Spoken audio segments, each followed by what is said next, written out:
아주 가만히 서 있기만 해도 이마에 땀이 비 오듯이 흐르고 있는데요. 이런 찜통 더위에도 불구하고 많은 관심과 열정 가져주시고 오늘 참석해 주신 여러분께 진심으로 감사의 말씀을 드리면서 시작하도록 하겠습니다. 원활한 행사 진행을 위해서 휴대폰은 무음이나 진동 모드로 바꿔주시면 고맙겠고요. 참고로 아까 말씀드렸다시피 오늘 행사가 식약처 페이스북에 생중계되고 있습니다. 주변 분들께 많은 홍보 다시 한번 부탁드리고요. 지금 페이스북에 가셔서 식품의약품안전처를 검색하시면 접속 가능합니다. 자, 지금부터 제5회 식품의약품안전포럼을 시작하겠습니다. 먼저 국민의례가 있겠습니다. 모두 자리에 일어나 전면에 국기를 향해 주시기 바랍니다. 국기에 대하여 경례.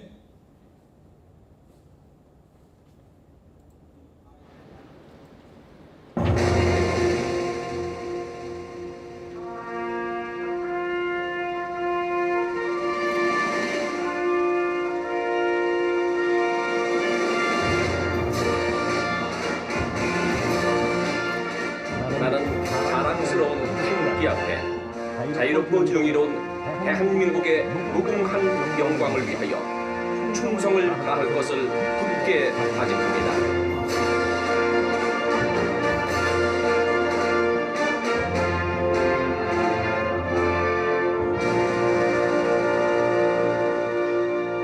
바로 이하 국민의례는 생략하겠습니다. 모두 자리에 앉아주시기 바랍니다. 이어서 인사 말씀이 있겠습니다. 오늘 차장님께서 포럼에 참석 예정이셨는데요. 7월 임시국회가 갑자기 열리는 바람에 차장님 대신해서 한상배 식품기준기획관님께서 인사 말씀을 하시겠습니다.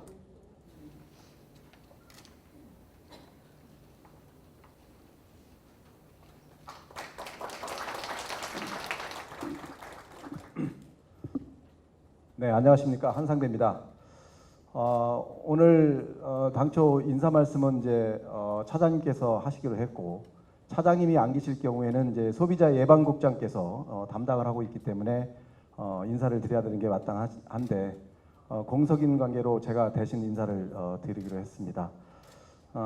오늘 이제 이 자리는 뭐 우리 농민 대표라든지 소비자 단체 대표라든지 또는 전문가라든지 산업계 모든 분들이 많이 참여를 해주신 걸로 알고 있습니다.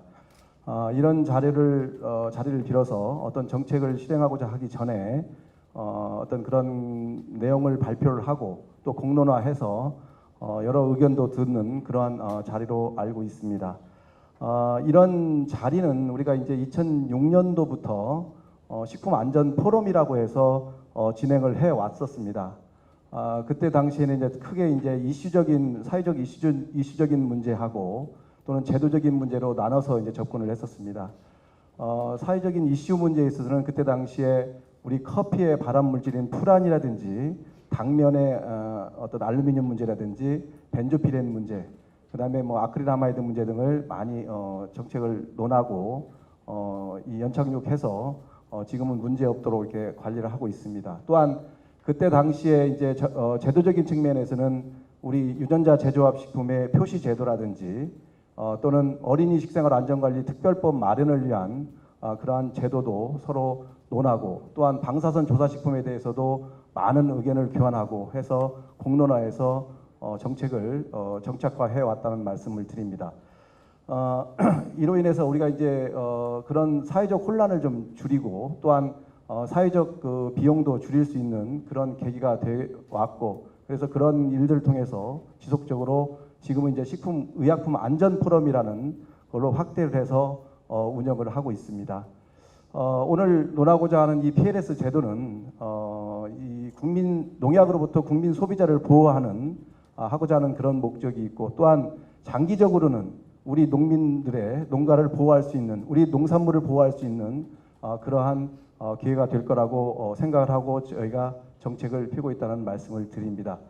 아무쪼록 오늘 이런 내용들에 대해서 발표를 하고 또 토론을 하고, 또한 문제점에 대해서는 서로 어떻게 하면 보완하고 개선될 수 있는가, 이런 토론이 돼서 우리 사회가 혼란이 없도록 그렇게 하는 자리가 됐으면 좋겠습니다. 말씀 감사드립니다.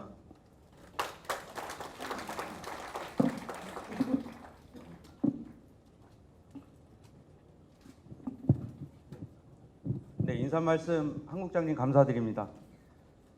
바로 이어서 말씀드릴 거는 저희가 이제 그 열린 시그야 안전 열린 포럼을 개최하는데 그 전에 그러니까 4회 때 개최한 내용에 대해서 잠깐 그 재연 그러니까 저희한테 그 재연한 내용에 대해서 저희가 한 달 동안 심사숙고해서 다시 또 그 재연에 대한 그 정책 방향을 만들어서 그리고 그 열린 포럼에 오신 분들의 공유하는 그런 자리를 만들고 있거든요. 그래서 주제 발표에 앞서서 지난 6월 28일 제4회 열린 포럼 개최한 내용에 대해서 잠깐 한 3, 4분 정도만 그 말씀드리고 넘어가도록 하겠습니다. 저희가 항상 이렇게 오늘 한 내용도 그 오늘 주신 제언도 다시 정리하고 저희가 또 논의해서 다음 열린 포럼에도 같이 공유할 수 있도록 노력하겠습니다. 지난 6월 28일에는 프로포폴 쓰는 그 마약류 안전관리 첫 번째와 그리고 두 번째는 적색육, 가공육 섭취 실태에 대해서 열린 포럼을 개최했는데요. 책자 맨 뒤쪽에 보시면은 그 포토툰으로 만들었어요. 저희가 그 내용들을. 그래서 참고하시면 될 것 같고요. 저희가 총 4가지 제언 사항에 대해서 말씀드리도록 하겠습니다. 마약류에 대해서 SNS 및 온라인 유통 모니터링 강화가 필요하다라고 제언을 주셨는데요. 마침 저희가 법을 작년 말에 바꿨습니다. 인터넷 마약류 불법 판매 모니터링을 실시해서 불법 사이트를 차단 요청할 수 있는 그 법을 만들어서 올해부터 적극적으로 실시하고 있는데요. 차단 요청이나 수사 의뢰를 하고 있습니다. 또한 식약처뿐만 아니라 검찰, 경찰, 관세청 등 유관기관과 협의해서 이 불법 판매 차단에 대해서 대응을 지속적으로 하고 있다는 말씀을 드리고요. 두 번째, 마약류 통합관리 시스템 도입 이후의 개선 사항 검토 필요가 있습니다. 그 마약류 통합관리 시스템이 도입된 이후에 취급자에 대한 현장 목소리를 청취하고 애로사항을 해소하고자 소통 협의체를 만들었습니다. 저희 그 식약처에서요. 총 8개 단체가 참여하는 28명으로 구성된 협의체인데 올해 말까지 지속적으로 논의하면서 그 애로사항에 대해서 저희가 청취 해소하고자 노력하겠습니다. 다음 슬라이드. 마약류 오남용 예방에 대한 교육 홍보 강화 필요에 대해서도 제언을 주셨는데요. 식약처에서는 물론 전국 및 대상으로 해서 오남용 예방 공익 광고 그리고 그 대중 매체를 통해서 지속적으로 홍보하고는 있습니다. 그리고 그래서 이제 뭐 공익 광고 뭐 마약 한 번은 없습니다라고 해서 그 공익 광고 제작 송출도 했고요. 이렇게 하고 있으면서 마약 퇴치 운동 본부에서도 그 예방 교육 수행을 그 지속적으로 하고 있습니다. 다만 이제 조금 더 나아가서 19년도부터는 학생과 부모가 함께 마약류 안전 체험 교실을 운영하고자 이제 그 계획을 잡고 예산 확보에 추진 중이다라는 것을 말씀드리겠습니다.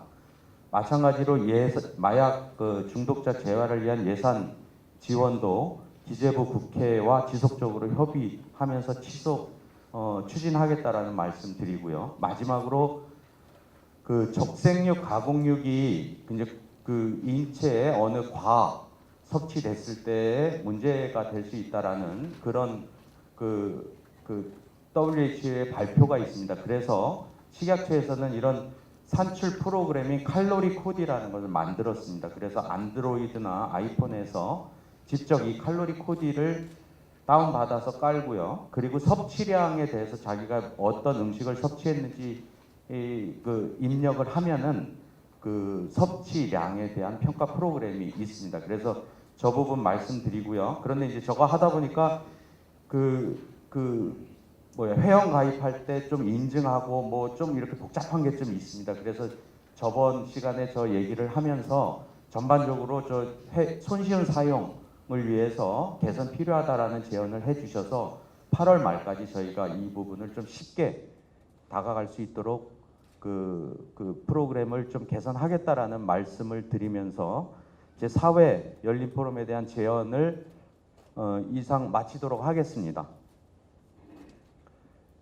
다음은 이제 오늘 주제인데요. 오늘 주제는 그 농약 PLS가 내년부터 모든 농산물에 적용됨에 따라 전문가, 소비자 단체, 시민단체, 산업계 등 관계자분들께서 함께 이 제도의 안정적인 조기 정착을 논의하고자 농약 PLS 시행 사전 점검과 연착륙 방안을 주제로 준비했습니다. 세부 일정은 그 책자 보시면은 참고해 주시면 되겠고요.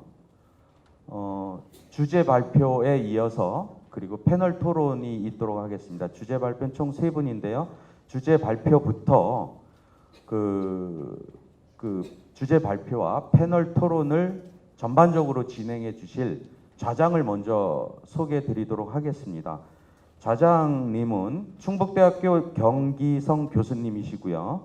충북대학교에서 농학 박사학위 취득 후에 국립환경과학원 평가위원으로 활동하셨습니다.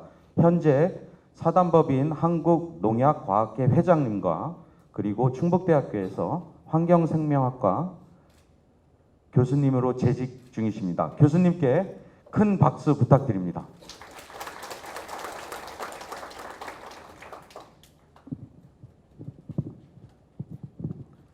안녕하세요. 지금 방금 소개받은 충북대학교 경기성입니다. 오늘 날씨도 굉장히 무덥고 그런 가운데도 오늘 이 열린 포럼에 많이 참석해주신 방청객 여러분께 정말 큰 감사를 드립니다. 오늘 그 주제 발표하고 토론에 앞서서 진행 방법을 간략하게 말씀드리겠습니다. 세 분의 주제 발표를 15분씩 세 분의 주제 발표를 먼저 듣고 그 다음에 이 토론을 패널 분들하고 토론을 진행할 예정입니다. 그래서 주제 발표 후에 질문은 그 종합 토론할 때 패널 토론할 때 그때 하는 걸로 이렇게 진행하는 걸 양해해 주시기 바랍니다. 또 하나는 오늘 그 방청객 여러분들께 이따 그 토론 시간에 질문이나 의견을 개진할 수 있는 기회를 드릴 예정입니다. 그래서 끝까지 자리 함께해 주시길 부탁드리겠습니다. 먼저 그 주제 발표를 시작하겠습니다. 첫 번째 발표는 식품 중 잔류농약 관리를 위한 PLS 제도의 적정 도입이라는 주제로 대구대학교 이영득 교수님께서 발표해 주시겠습니다. 큰 박수로 맞아주시기 바랍니다.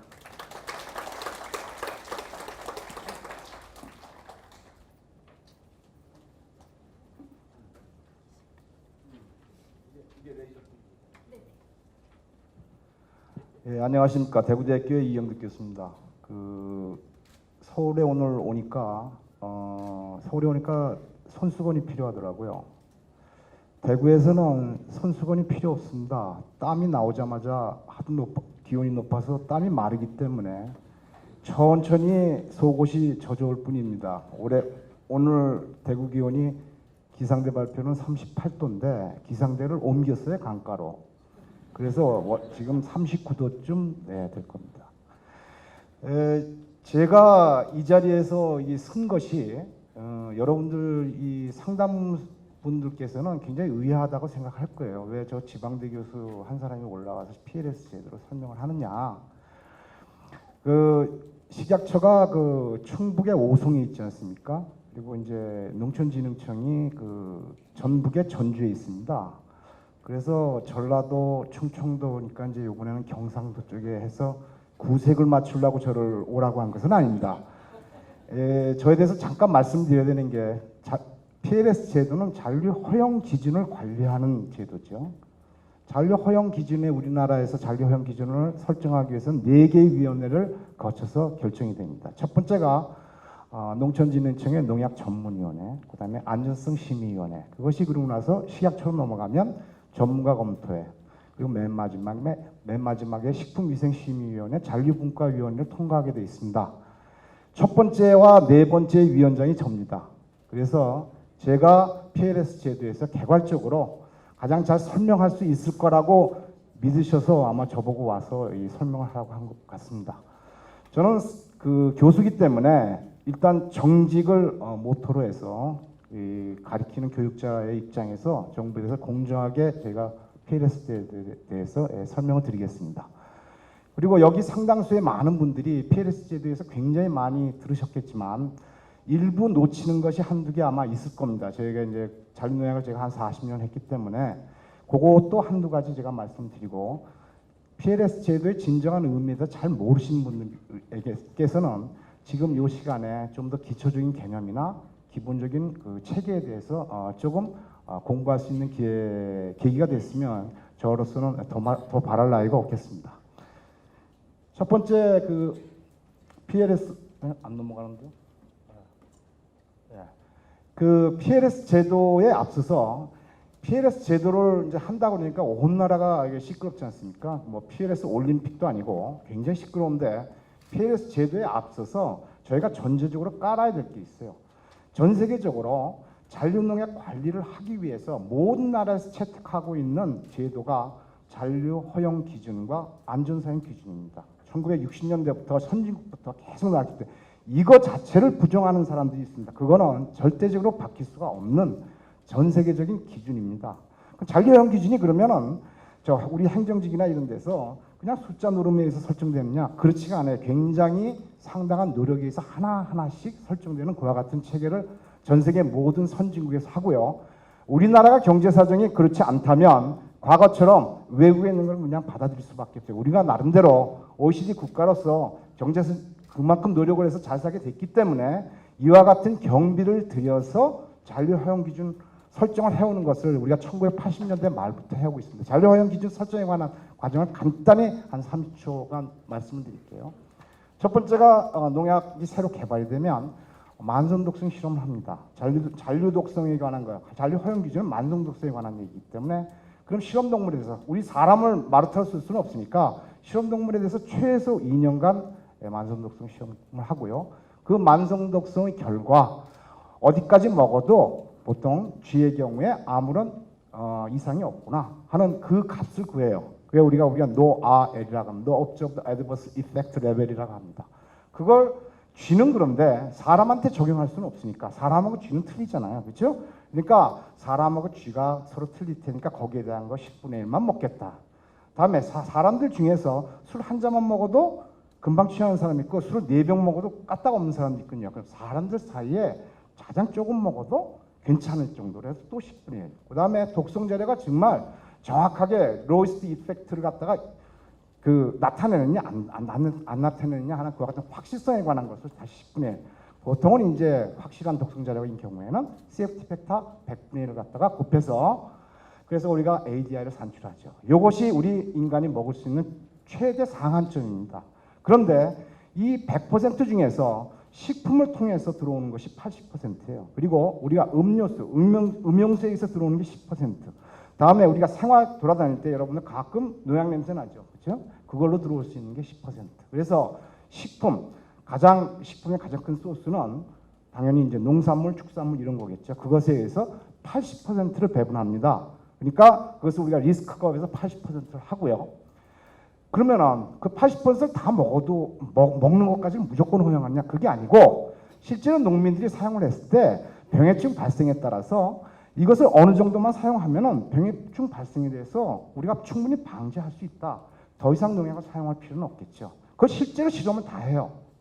슈퍼바이즈 레지 트라이라는 걸 하거든요. 그것을 한 다음에 그 나온 실제 잔류 수준에다가 지역적인 변이성, 기후, 그 다음에 환경의 변화, 거기에 대한 마진폭을 전문가들이 통계 분석을 합니다. 그것에 따라서 농민들이 최대로 농약을 많이 사용해도 그 잔류 허용 기준을 넘지 않을 확률이 95%. 95%. 그러니까 보통의 농민들은 최대로 사용하지 않기 때문에 거의 이제 100% 만족할 수 있는 허용 기준으로 과학적으로 설정한다는 거죠. 이거 자체를 부정을 한다 그러면 아무런 얘기가 될 수 없어요. 안전에 관해서. 그러니까 이것만은 무조건 인정을 하고 넘어가야 되는 사항이라는 거죠. 왜 안 넘어가죠? 여기다 할까요? 그렇죠. 농약을 뿌리면 당연히 농약이 농산물에 남습니다. 지금은 분석 기술이 좋아져 갖고 아무리 적은 농약이라도 거의 다 잡아낼 수 있어요. 여러분이 과거에는 이거 쳐도 안 걸리겠지 하는데, 실제로 저같이 잔류농약 분석 전문가가 하면 여러분들 치기만 하면 무조건 다 잡아낼 수 있어요. 불검치를 하는 게 그래서 의미가 없다는 겁니다. 무슨 얘기냐면 이제는 기술이 발전했기 때문에 아주 작은 농약을 다 잡아낼 수 있어요. 그러니까 일일 기준이라고 나중에 말씀드리겠지만 그것이 어느 정도의 기준을 의미하는 것이냐 여러분들이 똑똑히 파악할 필요가 있습니다. 농약을 뿌리면 당연히 남습니다. 그러면 어디에서 우리가 그 잔류 허용 기준을 갖다 적용하냐면 우리 농가에서 출하 시점에 여러분들 전부 잘못 알고 계신데 동네 슈퍼마켓에서 허용 기준 하지 않습니다. 출하 시점에서 안전하면 그 다음에는 총 얼마를 먹느냐는 조사만 하지 허용 기준 위반했냐 안 했냐 따질 필요가 없죠. 정부에서는 계속 허용 기준이 뭐 어쩌고 저쩌고 하더라도 요리 가공하면 별 문제 그거 다 그럴 필요가 없어요. 허용 기준을 적용하면 그 다음 과정은 자동적으로 해결이 나는 거죠. 왜냐하면 그걸 적용하는 시점이 바로 출하 시점이기 때문이죠. 수입식품의 경우에는 수입 농산물의 경우에는 통관 시점이 됩니다. 원재료 수준에서 그 허용 기준을 적용하게 되죠. 국제적인 잔류 허용 기준 체계가 이렇게 상당히 굉장히 많이 발전을 했습니다. 1990년대 전까지만 해도 외국에서도 전문가들이 잔류 자료 갖다 보고 이렇게 아이볼 메소드니까 전문가는 눈을 보고 그러니까 제가 말씀드리기가 힘든데 눈알입니다. 그러니까 그걸 보고 판단을 해서 허용 기준 이 정도 하면 되겠다. 그렇죠? 그렇게 하는데 이게 좀 개인적인 전문가들이 바이어스에 따라서 틀릴 수 있으니까 통계적인 방법을 도입하자. 그래서 지금 2011년도에 OECD MR의 컬큘레이터 전 세계에 거의 통합이 돼 있어요. 그러니까 선진국에서는 전부 이러한 시스템에 의해서 허용 기준을 통계학적인 방법으로 하지 책상에서 그냥 뚝딱뚝딱 정하는 수치가 아니라 하는 것입니다. 우리나라에서는 그럼 어떻게 하고 있냐? 우리나라에서는 아직까지도 이 방법을 쓰고 있지 못해요. 네, 사실은 굉장히 많은 경비가 들어가기 때문입니다. 그렇지만 농촌진흥청에서 큰맘 먹고 2020년인가요? 우리 2020년부터 저와 같은 통계 기법을 갖다 적용을 하려고 해서 우리도 계속 발전하고 있는 상황이죠. 그래서 우리가 전문가들이 보고 적절하게 이제 여기에 허용 기준 갖다 정하고요. 수입 농산물에 대해서는 하나도 빼놓지 않고 OECD MR의 컬큘레이터 통계 기법을 통해서 다수의 잔류성 시험에 의해서 나온 잔류 자료가 없으면 애초부터 IT가 설정이 되지 않습니다. 지금 우리에서 잔류 허용 기준을 설정하는 시스템이 그렇게 만만한 시스템으로 되어 있는 게 아닙니다. 여러분들이 그것을 반드시 감안하시고 얘기를 들어주시기 바랍니다. 이게 이제 로직이에요. OECD MR의 컬큘레이터의 로직입니다. 이렇게 해서 하게 되면 대개 어느 정도가 나오냐면 최대 잔류량이 나온 거에 한 3배 정도가 보통 잔류 허용 기준으로 설정이 됩니다. 그게 약 95%의 그 신뢰성을 갖다가 확보를 하게 되죠. 그럼 이제 국내 그 유통 농약 중에서 잔류 농약이 그러면 어떻게 관리되어 있느냐 현재 현황에 대해서 제가 말씀드리겠습니다. 우리나라의 농약관리법에서 농약을 등록해서 사용하기 위해서는 어떠한 일정한 절차를 거쳐야 되죠. 그 농약관리법 상에서 등록이 된 농약에 대해서는 모든 작물에 대해서 허용 기준이 설정이 되어 있습니다. 식약처하고 진흥청하고 항상 그 허용 기준이 설정되지 않으면 농약 자체가 등록되지 않습니다. 그렇기 때문에 전수 설정이 되어 있습니다. 그러나 우리나라에서 농약이 등록될 때 해당되는 작물 자체가 다 지정이 돼요. 지정이 되어 있지 않은 적용되지 않는 작물에 대해서는 식약처가 잔류 허용 기준을 설정을 할 수가 없습니다. 물론 진흥청에서 농약을 등록시켜 주지도 않았죠. 왜? 농약관리법상 등록이 안 된 농약에 대해서 허용 기준을 설정하는 것 자체가 사실 위법입니다. 그 다음에 농약을 오용을 했어요. 잔류를 관리를 했어요. 그럼 농약 사용을 위반하면 일단은 농약관리법 위반이죠. 그렇죠? 근데 MRL이 없는 거예요. 그러니까 네거티브 시스템 하에서는 기준점이 없기 때문에 규제도 없는 거죠. 그거를 이제 그 우리 국내 농산물을 타겟으로 하는 건 아닙니다. 근데 뭐 여러분들이 굉장히 뭐 상당히 피해가 된다고 하니까. 두 번째가 있죠. 더 큰 문제죠. 그게 국외 등록 농약입니다. 우리나라 그러니까 외국으로부터 우리가 이제 농산물을 굉장히 많이 수입해서 먹게 되니까 외국에서 사용하는 농약에 대해서 우리는 과연 잔류 허용 기준을 가지고 있느냐? 전 세계 사용하고 있는 농약이 한 862종 정도가 됩니다. 2015년 기준으로. 근데 우리나라에 사용하고 있는 게 403종이 됩니다. 다시 얘기하면 전 세계에서 사용하고 있는 농약의 반도 우리 국내 잔류 허용 기준을 갖고 있지 못하다는 얘기죠. 그러니까 다른 나라에서 농산물 갖다 수출을 했을 때 우리는 거기에 대한 잔류 허용 기준을 갖고 있지 못하다는 거예요. 따라서 규제도 할 수가 없는 상황이라는 거죠. 그래서 이것을 농산물 수출하는 나라에서 우리나라에 대해서 수입 농산물에 대한 임포트 톨러런스를 갖다가 설정을 니네들이 하면 니네들이 사용하는 수출국에서 사용하는 농약에 대해서 인정을 해주겠다라고 했는데 그것이 지금 일부 되어 있습니다. 그 외에 대해서는 MRL이 없기 때문에 규제가 곤란하게 되어 있는 그와 같은 상황으로 되어 있습니다. 그 외에 우리나라의 그 농약 잔류 허용 기준은 아까 말씀드렸지만 우리 팝스와 같은 게 있어요. Persistent Organic Pollutants죠. DDT 같은 거 전 세계적으로 오염이 되어 있는 것에 대해서는 일정한 환경 기준이나 식품 기준에 따라서 그와 같은 것은 우리가 소위 얘기하는 extraneous MRL입니다. 이 MRL로서 우리가 역시 식약처에서 관리를 하고 있죠. 자급률 이거 뭐 제가 여러분들한테 말씀드리지 않아도 다 알고 계실 겁니다. 우리나라가 식량 자급률이 계속 떨어지고 있죠. 그렇죠? 떨어지고 있으면서 공유의 식량 자급률이 20%밖에 되지 않습니다. 특히 더 심한 게 두류죠. 두류는 더 우리 먹는 콩기름 다 수입해서 먹어야 돼요. 다음에 과실, 육류, 채소류 이런 것들의 수입량이 계속 증가를 하고 있습니다. 그래서 수입 농산물에 대한 잔류 농약 관리를 하지 않을 수가 없는 그와 같은 시점에 도달을 했다고 하는 거죠. 그래서 이제 우리가 소위 꺼내놓은 게 포지티브 리스트 시스템입니다. 포지티브 리스트 시스템을 식약처에서는 이렇게 장명을 했어요. 농약 허용 물질 목록 관리 제도. 저도 잘 감히 발음하기가 힘든데 그냥 PLS 우리가 하고 있는 겁니다. 허용되는 물질에서 목록을 만들어서 관리하고 다음에 허용되지 않은 농약에 대해서는 일률 기준, 최저 기준이라고 하지 마시고 일률 기준을 적용하겠다 하는 것이 이제 PLS 시스템의 골자가 되겠습니다. 현재 쓰고 있는 시스템은 우리 견과종실로하고 열대 과일류에 대해서는 이미 PLS를 하고 있고요. 그러니까 네거티브 시스템은 원래 근간으로 되어 있고 일부 PLS 제도가 도입이 되어 있는 상황입니다. 나머지에 대해서는 아까 말씀드린 바와 같이 규제 기준이 없기 때문에 관리할 수 있는 그런 입장이 되어 있는 거죠. 그럼 PLS 제도라는 게 우리나라에서 지금 처음 들어오는 제도냐? 그게 아니고 이미 여러 군데에서 시행을 하고 있는 제도입니다. 단지 지금 말씀드리고 하는 것은 농약에 대한 PLS 제도예요. 그러니까 우리 관세법에 의하면 관세 용어에 인터넷 찾아보면 그대로 나옵니다. 포지티브 리스트 시스템, 네거티브 시스템, 리스트 시스템. 여러분들이 이걸 잘 읽어보시면 뉘앙스가 묘합니다.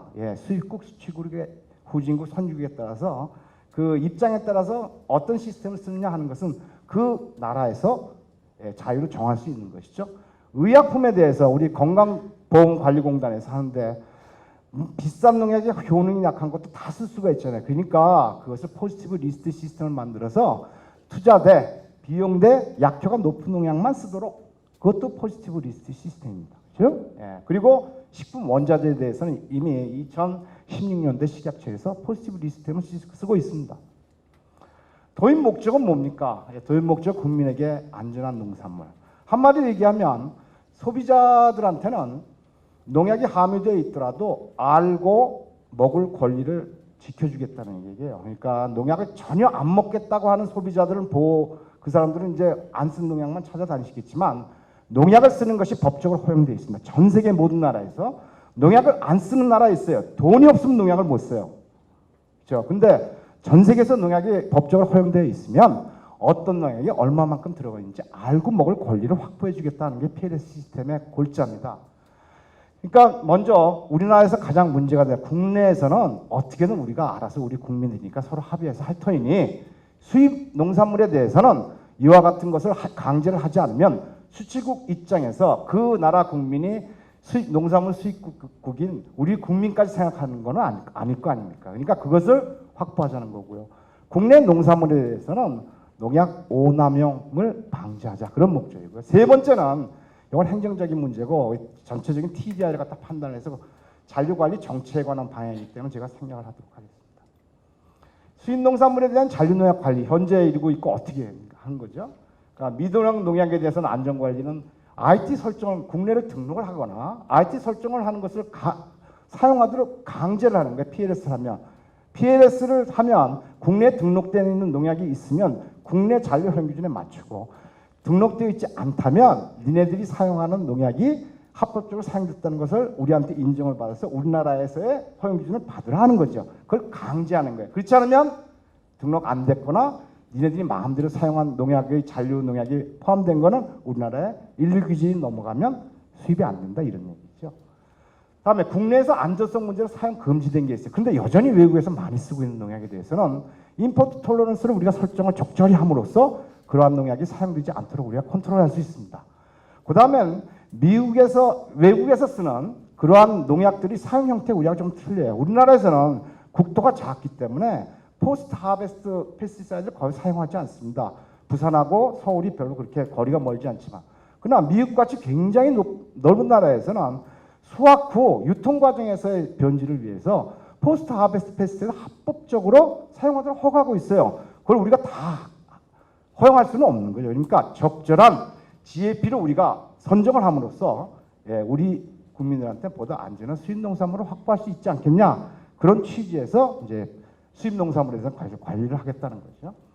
수입량 얘기입니다. 이거 뭐 더 이상 뭐 말씀드릴 것도 없고, 제가 15인생 심의위원회를 하는데 자꾸 이상한 그 소면적 작물들이 많이 들어옵니다. 망고스틱이라고 여러분들 들어보셨습니까? 그래서 우리 위원들한테 좀 먹여주고 이걸 좀 이렇게 심의를 하라고 하는데, 그래서 하도 답답해서 제가 망고스틱이 드럼스틱이 이렇게 생겼습니다. 드럼스틱이. 제가 뭐 옛날에 좀 딴따를 했기 때문에 제 드럼스틱 하면 여러분들 드럼 쳐보셨나요? 그다음에 베트남 쌀국수 먹을 때 안에 들어간 야채가 저 툴란트를 합니다. 마리골드 뭐 가시오지. 부적합이 실제로 현행에서도 나오고 있다는 거죠. 그러니까 PLS 시스템을 하면 당연히 많이 나오겠죠. 그렇죠? 그리고 그것에 대한 수출국에서 관리를 할 것이고, 그러면 우리는 실제적으로 보다 안전한 식품을 수입해서 먹을 수 있지 않겠냐 하는 것이 저희의 기대감입니다. 주요 부족함 농약이고요. 뭐 일일이 이걸 저희 언급할 필요는 없을 것 같습니다. 수입식품 부적합 사례 올해만 뭐 이렇게 나름대로 신문지상에 발표된 것들이에요. 발표되지 않은 것도 꽤 있겠죠. 국내 농산물에 대한 농약 오남용 방지. 여기에 대해서 농약 등록사항을 위반하는 경우가 있습니다. 농약관리법에 제23조를 보시면 안전사용 기준 준수 의무에 대해서 써 있습니다. 적용 작물이 아닌 작물에다가 농약을 살포하지 마라 이렇게 되어 있는 거죠. 그런 것들입니다. 비등록 농약을 사용하면 안 되고, 그렇죠? 그리고 원래 정해져 있는 표준 방법 외에 다른 방법으로 엉뚱한 방법으로 농약을 사용하면 안 된다 하는 것이죠. 두 번째는 이제 국내에서 안전성 문제로 사용 금지 농약을 사용하는 것 자체를 원천적으로 금지하겠다 이런 얘기죠. 만약 그것이 너무 사용이 돼서 환경중에 굉장히 오염이 많이 되어 있다 그러면 EMR을 설정해서 어느 기간 동안 유예를 해줄 수는 있어요. 등록되지 않은 밀순 농약, 이것도 뭐 저는 뭐 이런 게 그렇게 많은지 몰랐는데 진흥청이나 우리 김 과장님 이런 거 보면 이런 사람들도 꽤 많이 있는 모양이더라고요. 부적합 사례고요. 자, 인류 기준에 대해서 제가 말씀드립니다. 인류 기준의 뜻을 잘 모르시고 그냥 최적인 농약이 있기만 하면은 뭐 걸리는 기준, 그건 아닙니다. 지금 우리 분석 기술이 어느 정도까지 분석해낼 수 있냐면 인류 기준의 100분의 1까지도 분석해낼 수 있습니다. 그러니까 여러분들이 생각하는 인류 기준이 그러한 기준이 아니라, 첫 번째는 농약 오용을 확실하게 판단할 수 있는 기준이에요. 그러니까 농약을 비등록된 작물에다 사용하면 걸리는 기준이에요. 두 번째는 GAP면 올바른 사용법을 준수했을 때 옆으로 슬쩍 비의도적으로 살짝 튀었어요. 안 걸리는 수준이란 말이죠. 그러니까 0.01 ppm이라는 게, 제가 잔류 농약을 한 40년 했기 때문에 제가 말씀을 드릴 수 있는 수준이에요. 다음에는 자, 불특정의 과학적으로 평가되지 않은 성분에 대해서는 발암성이 있는 것으로 간주해서 그 발암성이 있는 화합물에서도 인체가 먹어도 전혀 상관이 없는 수준이라는 거죠. 수준이고, 네 번째는 분석법의 정량 한계 수준입니다. 확실하게 다성분 분석법의 경우에 우리가 보통 가장 큰 확실성을 가지고 실제로 수치화해서 정량 수치로 나타낼 수 있는 그런 수준을 얘기합니다. 하나 예를 갖다 들어드리겠습니다. 상추에 대해서 베노밀이 있습니다. 자, 초기 농도가 한 번 치면 어떻게 나오냐면 베노밀이 경우에 47 ppm이 나옵니다. 시간이 가면 줄어들겠죠. 예, 잔류 허용 기준은 5ppm 되어 있습니다. 정상적인 사출 재배를 하면 허용 기준으로 넘을 확률은 5% 미만입니다. 최대로 써도. 그런데 이것을 인류 기준을 적용하면 인류 기준에 4,700배가 됩니다. 예, 걸리겠죠. 예, 제가 지금 빨간 거로 표시한 것은 가장 농약 살포 양량이 적은 농약들을 얘기하는 거예요. 그래도 141배가 돼요. 그러니까 인류 기준이 어떠한 의미를 갖고 있는가. 그러니까 허가가 되지 않은 농약을 쓰면 살포 양량이 적더라도 걸릴 확률이 굉장히 높다는 거죠. 예, 거의 잡을 수 있다는 얘기입니다. 그러니까 여러분들 이 자료를 보시게 되면 허용 기준이라는 것이 설정되어 있는 것과 안 되어 있는 것, 그 얘기죠. 자, 그러면 이제 발암성 물질이라고 해도 얼마까지 먹으면 그래도 안전하냐 하는 거죠. 1.5 마이크로그램입니다. 사람 한 사람당. 이게 이제 일본에서의 이제 우리 TTC 의 결과인데 이것이 EFSA 그러니까 미국 유럽에서도 이 1.5 마이크로그램을 인정을 하고 있고 지금 얼마 전에 캐나다에서 인정하기 때문에 이 수치는 우리가 믿어야 될 겁니다. 그러면은 우리가 사용을 허가한 유인계 농약은 얼마쯤 될까요? 발암성을 독성 평가를 하게 되면 약 18 정도가 나옵니다. 그것에 따라서 보시면은 거의 이제 우리 유인계에 대해서 설정한 잔류 허용 기준하고 거의 일치하죠. 그렇죠? 그러니까 그렇게 여러분들이 따져 보시면 금방 알 수 있습니다. 정량 한계는 우리 지금 식약처에서 낸 보통 옛날 83번, 4.1점, 2.2번 다종농약 다성분 분석법 하게 되면 0.01에서 0.05 ppm이 정량 한계입니다. 근데 내년 1월 1일에 저희 팀에서 연구하고 있는 거지만 그때 PLS법이 다시 공표가 되는데 약 400종 이상이 포함될 예정이지만 그때 정량 한계는 정확히 0.01 ppm입니다. 실제로 분석이 잘 되는 건 0.00까지 아주 손쉽게 분석을 합니다. 그러니까 같이 식약처에서는 그걸 같이 공포를 하게 되어 있습니다. 회수율은 한 70에서 130% 돼서 정확한 판단을 위해서는 식약처에 또 다른 분석법이 있습니다. 단성분 분석법, 계열별 분석법. 그것에 대해서 다시 확인하는 과정을 거치게 되겠습니다. 그러니까 분석 못하는 수준이 아니라는 얘기죠. 국가별 잔류농약 관리, 포지티브 리스트 시스템을 사용하고 있는 기존 국가들입니다. 네, 일본 2006년도 했으니까 이미 다 알고 계시고요. EU, 홍콩, 대만. 제로 톨러런스는 불검출의 개념의 일종의 PLS 시스템입니다. 그건 이미 70년대부터 미국에서 이미 사용 다 하고 있고요. 일본 PLS 제도에 관한 것은 제가 더 이상 설명하지 않아도 이미 여러분들이 굉장히 많이 들으셨고 2006년부터 시행을 하고 있습니다. 우리나라에서는 12년 후인 내년부터 시행하겠다고 하는 것이고요. EU도 2008년부터 시행하고 있습니다. 내년 1월 1일부터 시행을 하겠다고 해서 사실 식약처에서는 2010년도 여러분들 잘 인식을 못했겠지만 벌써 7년 전에 이미 하겠다라고 공표를 하고 지금 외국 돌아다니면서 다 이미 하겠다고 했기 때문에 사실 식약처 입장에서 보면 식약처 편드는 거 아니에요. 그러니까 한 입으로 두 말 하는 상황이 돼갖고 사실은 곤란한 입장이 되겠죠. 전후의 국제 규제 변화입니다. 그건 여러분들 책자에 있으니까 참고하시고요. 이것만 간단히 하겠습니다. 시간은 약간 초과했지만 소비자들의 경우에는 그럼 마냥 안전한 농산물 때문에 좋으냐? 그렇지는 않아요. 왜냐하면 식품의 안전성을 양성화하는데 거기에 대한 추가 비용은 소비자들이 일부러 부담해야 되는 그런 부담이 있습니다. 그렇죠? 생산자의 경우에는 뭐냐면 현재 있는 농약관리법상의 GAP 안전사용 기준 23조를 그대로 지켜라 이 얘기죠. 단 하나밖에 없습니다. 그거 그대로 지키시면 그 다음에 PLS의 문제는 다 해결이 나죠. 식품위생법을 관장하고 있는데 이것이 꼭 식약처만 안 될 수도 있기 때문에 먼저 PLS 분석 체계를 구축해야 되죠. 분석법 계속 개발해서 전 세계 862종이 다 커버될 때까지 그래야지만 평형을 갖다 유지하게 되니까요. 그리고 분석 기간 굉장히 많은 양에 대해서 확보를 해야 되는 거고요. 잔류 허용 기준이 소면적 같은 경우에는 지금 조금 모자라고 있으니 거기에 대해서 활발하게 그룹 MRL 같은 것을 확대를 해주시고 다음에 전 세계 우리 수출국의 농약에 대해서는 IT를 갖다가 적극적으로 우리가 설정하도록 유도를 해야 되고 우리 환경 중에 오염되어 있는 농약이나 향신료에 대해서는 EMRL의 허용 기준 설정을 갖다 해야 됩니다. 농약관리법의 경우에는 우리 김 과장께서 나중에 행정사항의 보완사항에 대해서 설명을 드리겠지만 딱 두 가지죠. 관리법을 그대로 지켜라.